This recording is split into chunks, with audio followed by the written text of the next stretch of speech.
Abonne-toi, active la cloche et reste jusqu'à la fin.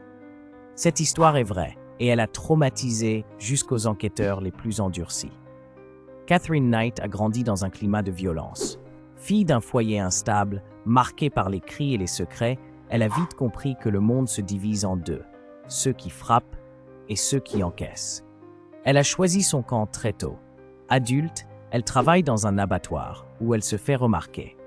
Pas pour sa gentillesse, pour sa précision, son calme glaçant. Elle manie les couteaux comme une extension d'elle-même. Elle en garde toujours un près du lit. On l'appelle discrètement la fille à éviter. Ses relations sont toutes chaotiques. Elle aime, mais elle aime mal. Possessive, jalouse, explosive. Les disputes dégénèrent vite. Certains hommes la quittent, d'autres reviennent. Elle garde tout. Les rancunes, les blessures et les lames bien affûtées. En 2000, elle s'installe avec John Price.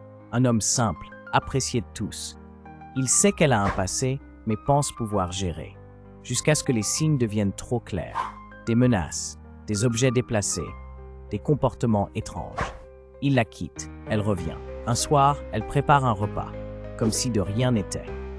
Le lendemain matin, la police est appelée. Ce qu'ils trouvent à l'intérieur de la maison ne sera jamais entièrement décrit aux médias. Même les enquêteurs les plus aguerris parlent encore de cette scène à voix basse. John Price est retrouvé sans vie. La maison est transformée.